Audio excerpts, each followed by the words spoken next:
সত্যিকার অর্থে আমাদের কর্মী ভাইরা কিন্তু প্রত্যেকে অসহায়, একেবারেই অসহায়। কেউ কিন্তু সম্ভ্রান্ত ঘরের বা সম্ভ্রান্ত পরিবারের সন্তান নয়। প্রত্যেকেই ক্ষতিগ্রস্ত হয়ে, প্রত্যেকে কিন্তু ভিটেমাটি বিক্রি করে চড়া সুদে ঋণ নিয়ে অথবা কিস্তিতে টাকা নিয়ে তারা কিন্তু এই টাকাগুলো জমা দিয়েছেন। এবং এটির সুরাহা অবশ্যই অবশ্যই অবশ্যই হতে হবে, এবং এটি কিন্তু আমাদের এই সরকারকেই করতে হবে, নচেত এর দায়ভার সম্পূর্ণ সরকারকেই নিতে হবে। প্রিয় প্রবাসগামী তথা প্রবাসী ভাইরা, স্বাগত জানাচ্ছি এবি মোস্তফা আজকে নতুন একটি পর্বে। এবং আজকের পর্বটি আপনারা ইতোমধ্যেই জানেন যে আমাদের প্রবাসগামী ভাইয়েরা কিন্তু অলরেডি যে 18,000 প্রবাসগামী ভাইরা যারা সকল কিছু কমপ্লিট হওয়ার পরেও যেতে পারেননি, তারা কিন্তু অলরেডি আন্দোলন শুরু করে দিয়েছেন আমাদের প্রবাসী কল্যাণ এবং বৈদেশিক কর্মসংস্থান মন্ত্রণালয়ের ভবনের সামনে। ইতোমধ্যে আন্দোলন হয়েও গিয়েছে।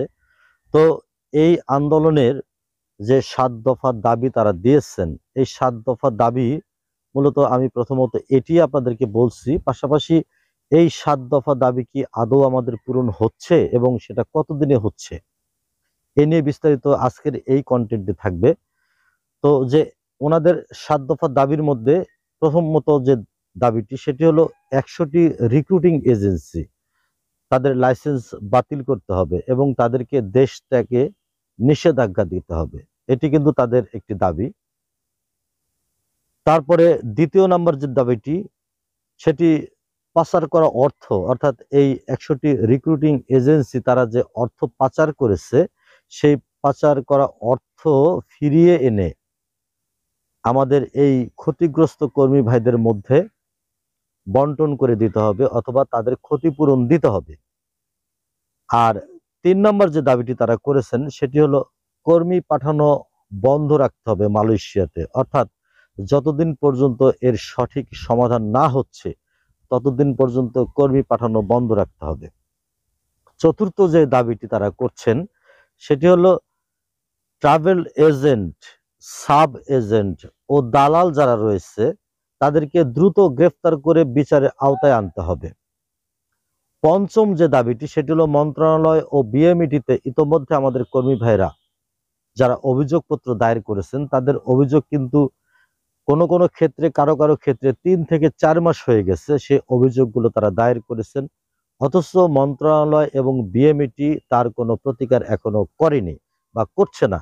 এটি খুব দ্রুত গতিতে করতে হবে। ষষ্ঠ যে দাবিটি, সেটি হলো অভিবাসন ব্যয়। আমাদের শুধুমাত্র মালয়েশিয়া নয়, সারা বিশ্বে যে রাষ্ট্রগুলোতে আমাদের কর্মী ভাইরা যায়, মূলত যে রাষ্ট্রগুলোতে আমাদের শ্রমবাজার চালু রয়েছে, প্রত্যেকটি রাষ্ট্রের জন্য সরকার নির্ধারিত অভিবাসন ব্যয় কিন্তু ধার্য করা আছে। এবং সেই অভিবাসন ব্যয় কোনো দালাল বা এজেন্সির মাধ্যমে এই খরচের টাকাটা না দিয়ে সেটি সরাসরি সরকারিভাবে ব্যাংকে জমা নেওয়ার জন্য তারা একটি দাবি করেছেন। 7 নম্বর যে দাবিটি তারা করেছেন, সেটি হলো ক্ষতিপূরণ আদায় না করতে পারলে এর দায়ভার সরকারকে নিতে হবে এবং সরকারি খরচে প্রত্যেককে বিভিন্ন রাষ্ট্রে তাদেরকে পাঠাতে হবে। অর্থাৎ মালয়েশিয়াতে যারা যেতে পারেননি, মালয়েশিয়াতে বিভিন্ন রিক্রুটিং এজেন্সিতে টাকা পয়সা জমা দিয়ে যারা প্রতারিত হয়েছেন, এজেন্সি পালিয়ে গিয়েছে অলরেডি, এবং 18,000 কর্মী যারা যাদের সকল কিছু কমপ্লিট হওয়ার পরেও যেতে পারেননি, তাদের ক্ষতিপূরণ যদি আদায় করতে না পারেন তাহলে সরকার এর দায়ভার নিতে হবে। পাশাপাশি সরকারি খরচে অন্য কোনো রাষ্ট্রে, মালয়েশিয়া ব্যতীত, তাদের দাবি একটাই, মালয়েশিয়া ব্যতীত অন্য কোনো রাষ্ট্রে তাদেরকে পাঠাতে হবে। এই 7টি দাবি কিন্তু আমাদের কর্মী ভাইরা পেশ করেছেন এবং সেটিতে আমাদের প্রবাসী কল্যাণ এবং বৈদেশিক কর্মসংস্থান মন্ত্রণালয়ের দায়িত্বে যিনি রয়েছেন উপদেষ্টা আসিফ নজরুল, তিনি কিন্তু তাদেরকে একটি আশ্বাসও দিয়েছেন। আমাদের কর্মী ভাইরা কিন্তু ইতোমধ্যেই বলেছেন যে আমাদের এই দাবি যদি পূরণ না হয় তাহলে আমরা বৃহত্তর আন্দোলনে যেতে বাধ্য হব এবং সেটি হয়তো খুব অল্প সময়ের মধ্যে আমরা দেখতে পাব। তো এটি ছিল মূলত আমাদের এই কর্মী ভাইদের, বিশেষ করে যে কর্মী ভাইরা মালয়েশিয়াতে যেতে পারেননি সকল কিছু কমপ্লিট হওয়ার পরে, তাদের 7 দফা দাবি। এবং তাদের এই দাবিগুলো তারা পরবর্তীতে কিভাবে তাদের অর্থ তারা জমা দিয়েছেন, তাদের সাথে এজেন্সিগুলো কি আচরণ করেছেন, তাদের সাথে কিভাবে প্রতারণা করছেন এবং তাদের এই দাবিগুলোর প্রতি তাদের কতটুকু আস্থা তাদেরকে নিতে পেরেছেন, এই সকল কিছু তাদের মুখ থেকেও আমি আপনাদেরকে শোনাবো। চলুন আমরা কিছু কথা তাদের মুখ থেকে শুনে আসি প্রিয় দর্শক। যেমনটা ঘুরে করে দিছে 1 নাম্বার, আমাদের জমি বন্ধক 4 লাখ টাকা কিস্তি তুলছি।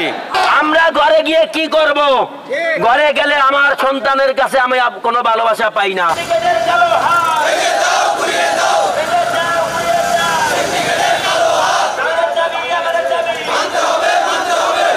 প্রতি মাসে একবার করে যাই, প্রতি মাসে একবার করে ডেট দেয়।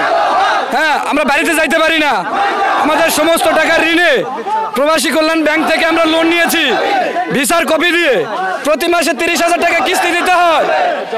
কিস্তি না দিতে পারলে আমাদের যে জামিনদার আছে সেই জামিনদারকে তারা ফোন করে। আমাদের দাবি একটাই, হয়তো আমাদেরকে মালয়েশিয়াতে নিবে, না হতে আমাদের টাকাগুলো উদ্ধার করে দিবে। এর জন্য আমরা রাজপথে আসছি। আমাদের দাবি পূরণ না হওয়া পর্যন্তই আমরা রাজপথ ছাড়বো না। টাকা দিচ্ছে না, ওনারা কইছে আমরা বিদেশ নিয়ে যাবো এবং আসতেছে, কথা বলতেছি, এইভাবে করে আমাদের সময় পার করতেছে।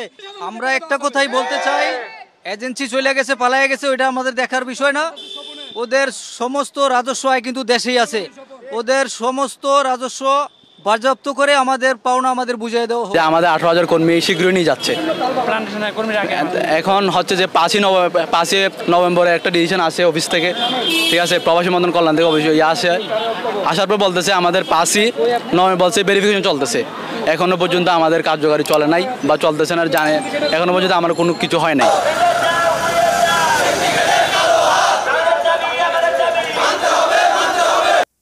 তো প্রিয় দর্শক, আপনারা শুনলেন তাদের মুখ থেকে। সত্যিকার অর্থে আমাদের কর্মী ভাইরা কিন্তু প্রত্যেকে অসহায়, একেবারেই অসহায়। কেউ কিন্তু সম্ভ্রান্ত ঘরের বা সম্ভ্রান্ত পরিবারের সন্তান নয়। প্রত্যেকেই ক্ষতিগ্রস্ত হয়ে, প্রত্যেকে কিন্তু ভিটে মাটি বিক্রি করে চড়া সুদে ঋণ নিয়ে অথবা কিস্তিতে টাকা নিয়ে তারা কিন্তু এই টাকাগুলো জমা দিয়েছেন এবং এটির সুরাহা অবশ্যই অবশ্যই অবশ্যই হতে হবে এবং এটি কিন্তু আমাদের এই সরকারকেই করতে হবে, নচেত এর দায়ভার সম্পূর্ণ সরকারকেই নিতে হবে। সবাই ভালো থাকবেন, সুস্থ থাকবেন। আল্লাহ হাফেজ।